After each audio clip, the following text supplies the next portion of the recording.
हताशा और कांग्रेस कंप्लीटली हताशा और निराशा में है।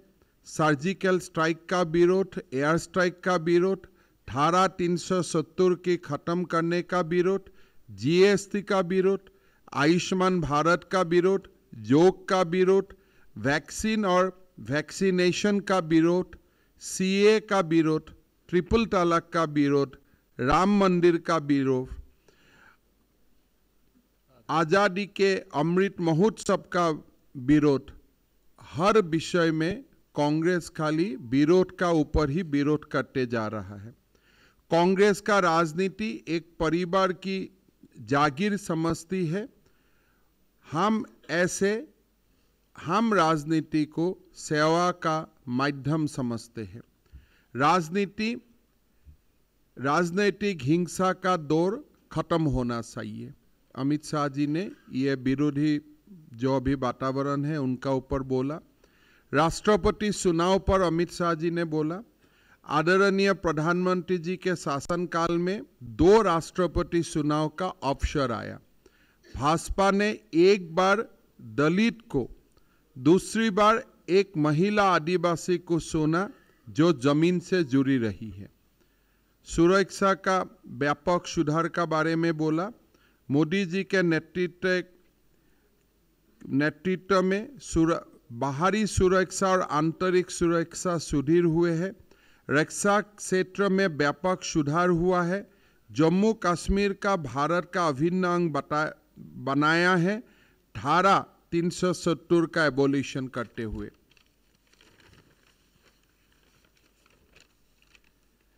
अग्निपथ योजना का सराहना हुए।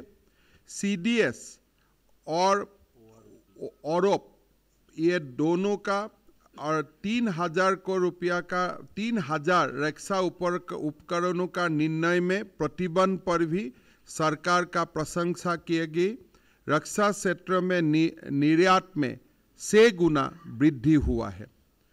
चुनाव में जीत आपने देखा होगा कि प्रधानमंत्री जी का नेतृत्व में कैसे भारतीय जनता पार्टी एक के बाद एक चुनाव जीत रहा है। अमित शाह जी ने बोला सदन में, आदरणीय प्रधानमंत्री जी का नेतृत्व में राजनीति का परिचय बदला है। पहले चुनाव जातिवाद, परिवारवाद और तुष्टीकरण का आधार पर लड़ा जाता था। क्षेत्रवाद शर्म पर था। आदरणीय प्रधानमंत्री जी के नेतृत्व में इन नासुरों से हमें मुक्ति मिले है। आज चुनाव पॉलिटिक्स ऑफ परफॉर्मेंस और डेवलपमेंट के आधार पर लड़ा जा रहा है। यूपी, उत्तराखंड, गोवा और मणिपुर में हुए चुनाव इसी बात के दर्शाता है। निकाय का चुनाव और उपचुनाव में भी भाजपा का एक तरफा का जीत हासिल हुए है। 8 साल में मोदी जी के शासन में प्राणवाद, भ्रष्टाचार और पॉलिसी पैरालिसिस से मुक्ति मिले है। असम में भाजपा की विजय पूर्वोत्तर में भाजपा का परमानेंट उपस्थिति का परिचायक है। मणिपुर में भी दोबारा सरकार आया है। आज पूर्वोत्तर भाजपा का घर स्थापित हो रहा है। पश्चिम बंगाल और तेलंगाना में भी परिवारवाद राजनीति से मुक्ति मिलेगा। बंगाल, केरला, तेलंगाना, आंध्र प्रदेश, तमिलनाडु, उड़ीसा ने भी भाजपा की सरकार बनेगा। सुरक्षित और समृद्ध भारत के लिए 30 से 40 साल तक देश में और राज्य में भाजपा सरकार का आवश्यकता है।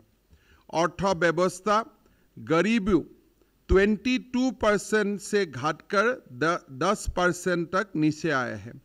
हेल्थ इंफ्रास्ट्रक्चर में भारत 2026 तक दुनिया का टॉप 5 देश बन जाएगा। विश्व पटल में जो भारत का उभरते हुए नेतृत्व है उसका बारे में भी अमित शाह जी ने आलोचना किया, अपना वक्तव्य रखा। प्रधानमंत्री जी के नेतृत्व में भारत ग्लोबल लीडर बना है। आज विश्व के कोई राष्ट्राध्यक्ष प्रधानमंत्री श्री नरेंद्र मोदी जी की और नरेंद्र मोदी जी का और आशा भरी नजर से देखते हैं। भारत का विदेश नीति देश हित में बनी है। पर्यावरण, सौर ऊर्जा, सोलर एनर्जी, आतंकवाद जैसे सभी अंतर्राष्ट्रीय मुद्दे पर आज भारत की राय सबसे अधिक अहमियत रखती है। आज दुनिया के लगभग सभी देश योगों को अपना चुका है।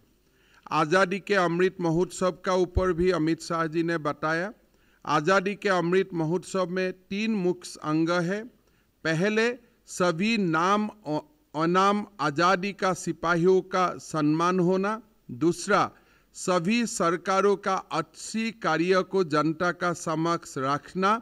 और तीसरा, आज़ादी का अमृत काल में हम सब संकल्प ले कि भारत फिर से विश्व गुरु के पद पर प्रतिष्ठित हो सके। विपक्ष हमारी इस पहल का भी मखौल उड़ा रहा है, लेकिन जनता उन लोगों को नकार दिया है। तो कुल मिला के गृह मंत्री अमित शाह जी ने सुप्रीम कोर्ट का हिस्टोरिकल वर्डिक्ट